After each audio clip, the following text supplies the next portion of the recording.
Hello guys, welcome back again to my YouTube channel. If you're new here, please definitely click the subscribe button. So today a nurse is going to be joining us shortly. She's actually a UK RN. She's a registered nurse working in the UK. So she's going to be telling us how she migrated to the UK, the exam she took, how long it took her, and just basically all you really need to know about migrating to UK to work as a registered nurse who trained outside the UK, most likely in Africa. So if you're a nurse, you probably want to know that information because that's what's up. So yeah, if you do not know me, if this is your first time here, my name is Gbemi Olatunji. I am actually a medical laboratory scientist, but this video is dedicated to the nurses. And if you're not subscribed, please feel free to click the subscribe button. And without further ado, let's get into the video. Okay. Thank you so much for accepting the invitation, and thank you so much for the time. Actually, I really appreciate it. So basically is for the nurses to know the steps to actually take to relocate to the UK for any nurse that cares to relocate. So but the first question I'll be asking you is, we want to meet you, we want to know who you are. Just tell us a bit about yourself. Okay, I am a registered nurse practicing here in the UK. I'm actually from Bayelsa State in Nigeria, and I've been here for like a year, 9 months now, I think. Yeah. All right. So I want to ask, you practice in Nigeria for a while before going to the UK? I actually practiced for like a year, but that was during my national year, just that. Okay, so that means you don't need to have an experience like in your home country before you relocate. Do you need to? Oh no, you don't. Okay. You don't need it. The first question is, how long did it take you? Like the whole process from, how long does it take actually? So for me, it roughly took like 5 to 6 months before I got here. From the process of writing all the exams, visa application, and coming here into the UK, it took like 5 to 6 months. Okay, that's actually kind of fast. Not too long. Yeah. Wow, that's nice. What exams do you have to write? Okay, the first exam you need to take and pass is the English test exam. So for nurses, you can actually do the IELTS or you do the OET, which is an occupational examination for nurses. Okay. And also after that, you can do the CBT. It's a computer-based test for nurses coming into the UK. And after that, you do your OSCE, which is like the practical, and that's basically done here in the UK. But for the first two, the IELTS or OET and the CBT, you can do that in your home country. Okay. So what is this like pass for like? So for IELTS, you need because IELTS has 4 parts. So you need a point of minimum of 7 in your reading, your speaking, and your listening, or you can get a 6.5 in your writing, minimum of that.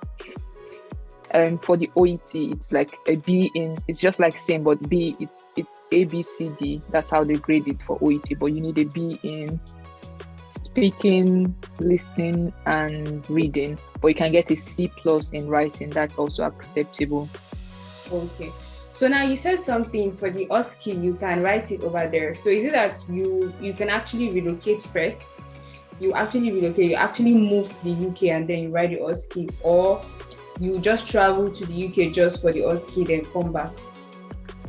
Okay, so the OSCE is only done in the UK.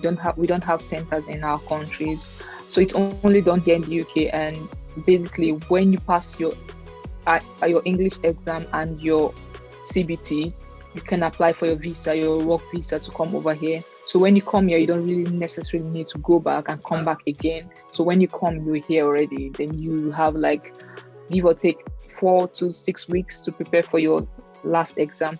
When you have it here, then you start practicing as a nurse. Because when you come in at the first instance, you're coming in as like a nursing assistant, so you come in to work already. So immediately you come, you already have a start date. But not an RN, then you're just a nurse? No, not as an RN. Okay. All right. How did you get your job? I think you've kind of answered it here. For the RN, you have to be there to pass your OSCE, then you probably apply. Then for the nursing assistant, that's what you go as at first you're going to go as a nursing assistant. How do you get that job?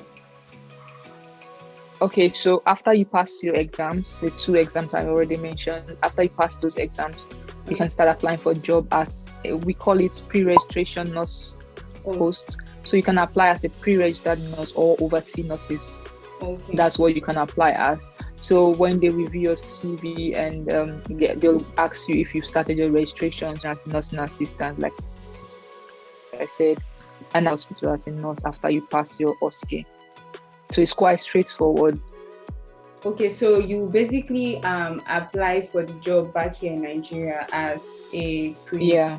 Okay. Is there a website? Is it track jobs? Yeah, NHS job website, and there are agencies that also assist with people if you don't want to go through the direct employment route. Then you also can search for care homes that are also recruiting, insurance companies. There are a lot of places nurses can work, not really just NHS. Then you can also apply through if you want private hospitals also. It's not just limited to NHS, which a lot of people are not aware of. Yeah, but the only thing why NHS is like more like why a lot of people are aware of NHS, because it's like the federal hospitals. That's just like federal hospital back in Nigeria. That's how they are, and they have more opportunities for growth, career progression, and also they have more vacancies. That's why. Okay. Yeah. So I want to know, when applying for these jobs, like, do you get to have an interview, or you just submit your CV and all of that and they accept you? Oh, you go through an interview. Online interview, right? Like a Skype. Yeah. All right. Then there's something I usually see that is usually a sponsored visa. Like, does it mean your employer is going to what does that sponsored visa actually mean? Okay, so we call it COS, certificate of sponsorship. Yeah. That means they are the one funding your visa. They are the reason you are in the country. So they apply for, because when you come, you're coming as a resident, not permanent resident, but you're coming as a UK resident. So you have some rights in the UK. So when you come in here, your employer applies for a certificate of sponsorship to the home office for you. So because of them, they give you like a 3 years visa.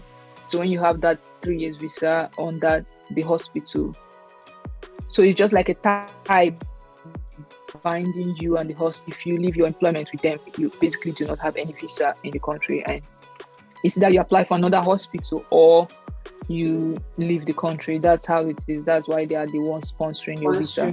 Okay, but they are the one that's going to fund your visa. What about your flight tickets? Are they also the one that will fund it? Yeah, most of the employers do all that. They fund your visa, your flight. They pay for your OSCE exam, the last exam you're going to do here. They pay for it. Some of them refund you for your English exams and all other exams you've done. So it just depends on your agreement with them during your interview and what's on your contract. All right. So I also want to know, is it like automatic you get the visa if you have someone that's going to sponsor you? Is it automatic? Do they deny? Yeah. Okay. It's rare for them to deny you visa, except you have like illegal stamp on your passport, or you have like police case or something. But it's very rare for them to deny a nurse a visa. Okay, so you made mention of you go as a pre-registered nurse, as a nursing assistant. So you probably work for about 6 weeks before your OSCE, before you write OSCE and everything. So once you pass your OSCE, you're going to be lifted from the pre-registered nurse to the registered nurse, or is it like automatic to, like, once you pass the exam, you become a registered nurse? Yeah, once you pass your exam, then you have your license. We call it like a PIN number. So when you have a PIN number, you're already a nurse. So you don't really need to go through another interview or search for another job. But or anything. You're likely going to still be in that same facility that brought you to the UK. but a different. Yeah, you will be there, but like in now as a capacity of a nurse, not as a registered or pre-registered nurse. Oh, okay. Question I'll be asking is, how long did it take you to like settle down, like getting a house, getting used to the system, like just basically settling down in? It's quite easier settling in because they already know you're coming.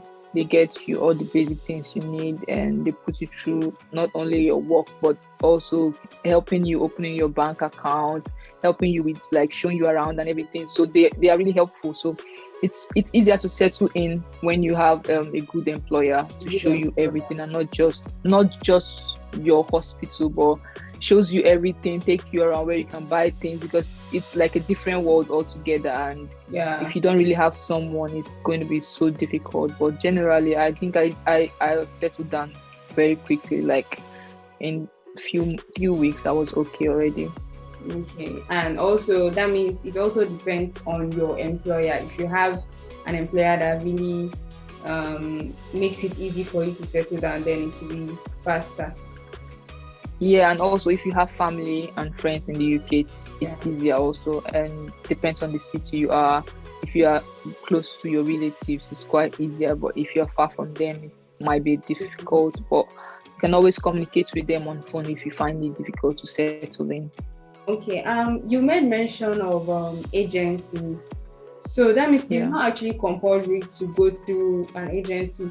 So do you think it's advisable, since it's not compulsory, since it's something you can do on your own, do you think there's any advantage of using an agency, or just better to go and do it by yourself? I would say it's better to use an agent because they already know everything you need. They've been putting other people through, so it's faster and it's easier. But you already know someone to talk to whenever you have issues with maybe getting all the requirements for a visa. You already have someone to talk to. But if you're not using agents, you just have to find all the information online or struggle yourself. Although the process is very straightforward, you can do it without an agent, but it's just easy and you don't pay them, so it's free. Okay, you don't pay? Yeah, it's free. No, you don't pay the agent because the hospital pays them when you finally come here. So it's free. Then do you get to sign a contract with them, the agents, like, okay, you'll be under them for a while, or they're just helping you and they get paid from the employer? Okay, so when you sign a contract, you're not signing the contract with the agent. You're signing the contract with the hospital. So yeah, you will sign a contract, but not with like the agent. You sign a contract with the hospital. For example, my contract is like 2 years. So some contracts 3 years. So it depends on the contract. So when you sign a contract to be with them for 2 or 3 years, that contract binds you with them. Then after the contract is up, you can go elsewhere. Like you could go. Yeah, you can go elsewhere, or they can renew the contract for you. So what happens to the sponsored visa? Because you made mention that if you're no more with them, then you don't have the work stay that you have before, since they're the one that sponsored you. Yeah. So if you're no longer with them and you're going to another company, the company are going to sponsor you. Okay. So you now have the right to stay again. Okay. Thank you so much for the time. I think that's all the questions I have to ask regarding the movement. But I don't know if you basically have anything else you want to say. No, I don't. Okay. All right. Thank you so much. You're welcome. Thank you. Bye.